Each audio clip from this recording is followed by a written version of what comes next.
কয়েকদিন ধরেই চলছে বাংলাদেশ, পরিস্থিতি ভয়ঙ্কর। শান্ত থাকার বার্তা দিয়েও পরিস্থিতি সামলানো যাচ্ছে না। একের পর এক হামলার খবর সামনে আসছে। আন্দোলনকারীরা আগে প্রধানমন্ত্রী শেখ হাসিনার পদত্যাগ দাবি করেছিল। শেষ পর্যন্ত সোমবার 5ই আগস্ট প্রধানমন্ত্রীর পদ থেকে ইস্তফা দিয়েছেন হাসিনা।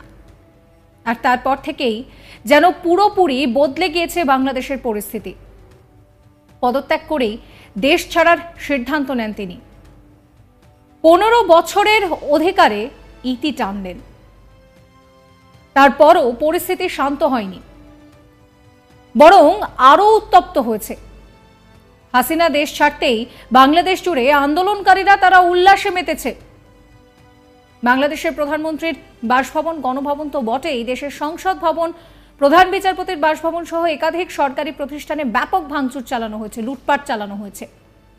তবে দেশ ছাড়ার ঠিক আগের মুহূর্তে শেষ 45 মিনিট কি করেছিলেন শেখ হাসিনা, সেটাই আপনাদেরকে জানাবো। জানা যাচ্ছে পরিস্থিতি ভয়াল রূপের আগাম আন্দাজ করতে পেরেছিলেন আওয়ামী লীগের কিছু শীর্ষ নেতৃত্ব। তারা শেখ হাসিনার ঘনিষ্ঠ গুরুত্বপূর্ণ পরামর্শদাতা। তাদের মধ্যে একজন রবিবার রাতে সেনাবাহিনীর হাতে ক্ষমতা হস্তান্তরের পরামর্শ দেন, কিন্তু বুড়ো আঙুল দেখিয়ে তা মানতে রাজিই হননি হাসিনা। উল্টে তিনি পরিস্থিতিকে আরো জটিল করে ফেলেন। তিনি সোমবার সকাল থেকে কারফিউ জারির আদেশ দেন, একই সঙ্গে ইন্টারনেট পরিষেবা বন্ধ রাখারও নির্দেশ দেন। সোমবার 5ই আগস্ট দেখা যায় বিক্ষোভকারীরা গণভবনের দিকে যখন আগ্রাসী মনোভাব নিয়ে এগিয়ে আসছে, তখন পরিস্থিতির ভয়াবহতার আঁচ করতে পেরেছিলেন সেনা আধিকারিকরা। তখন সেনা আধিকারিকরা শেখ হাসিনাকে বাসভবন থেকে বেরিয়ে যেতে মাত্র 45 মিনিট সময় দেন। তিনি কি দেশের মধ্যে পরামর্শ করতে চাইছেন, নিরাপত্তা বাহিনীর ওপরে শক্তি প্রয়োগ করে বিরত থাকবেন বলে, নাকি দেশ ছাড়বেন? শেষ পর্যন্ত শেখ হাসিনা দেশ ছাড়ার সিদ্ধান্ত নেন। সূত্রের খবর, ভারতের রাষ্ট্রদূতের কাছে প্রাণহানির আশঙ্কা করেছিলেন হাসিনা, তবে শেষ চেষ্টা করতে ছাড়েননি তিনি। তিনি সেনাবাহিনীর সঙ্গে বৈঠকেও বসেন, এদিক ওদিক ফোন করতে থাকেন।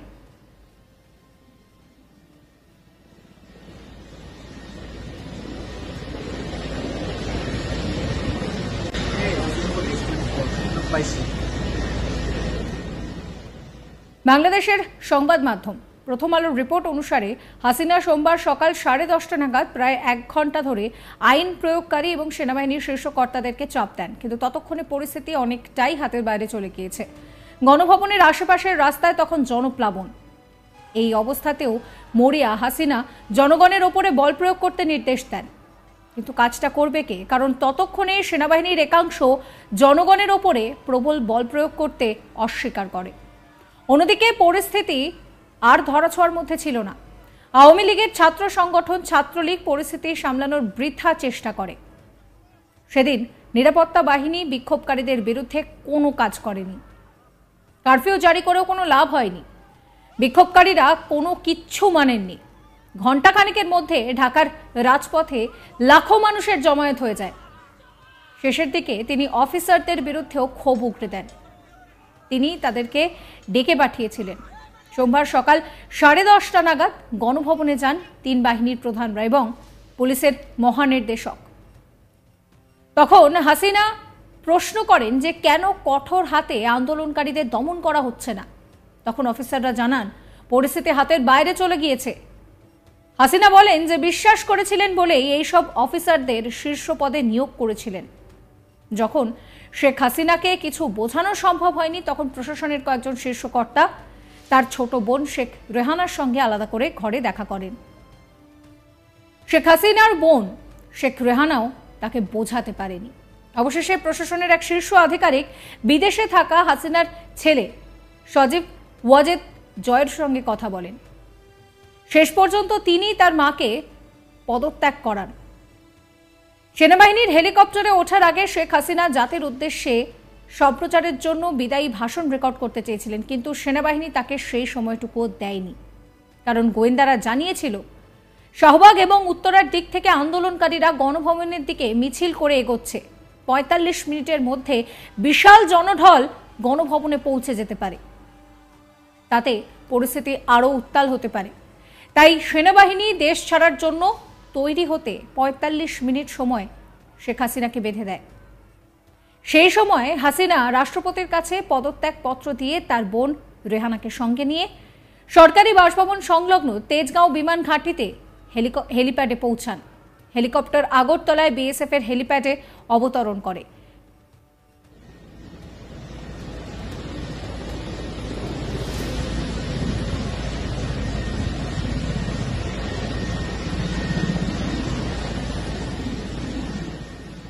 এরপর হাসিনা ও তার বোন রেহানা ভারতীয় বায়ুসেনার বিমানে বিকেল 5:36 গাজিয়াবাদের হিন্দন এয়ারবেসে পৌঁছান।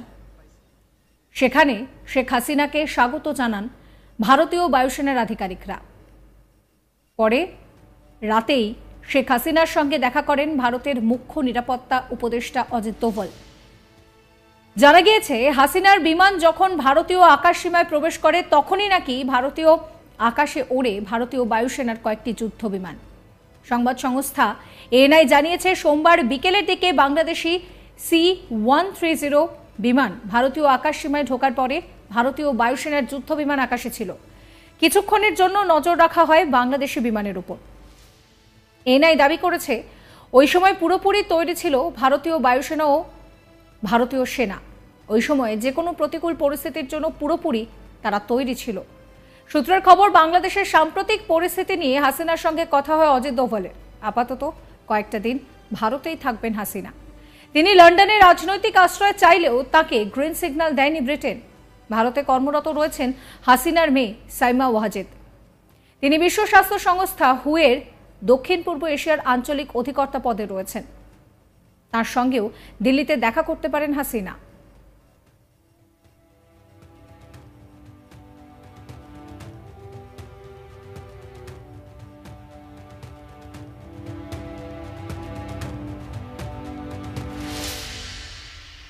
এদিকে বাংলাদেশের সাম্প্রতিক পরিস্থিতির জন্য পূর্ব ভারতের সমস্ত সেক্টরের অফিসারদের অ্যালার্ট করে দিয়েছে ভারতীয় বায়ুসেনা। বাংলাতেও সবকটি ভারত বাংলাদেশ সীমান্তে বাড়ানো হয়েছে নজরদারি। প্রয়োজনে সেনা মোতায়েন করা হয়েছে।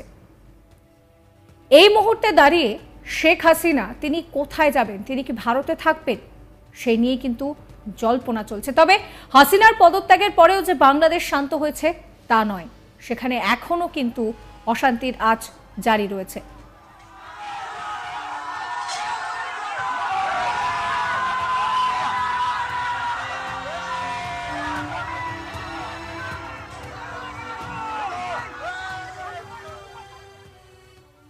সাবস্ক্রাইব করবেন আজ তাক বাংলার ইউটিউব চ্যানেলকে, ফলো করবেন হোয়াটসঅ্যাপ চ্যানেলও।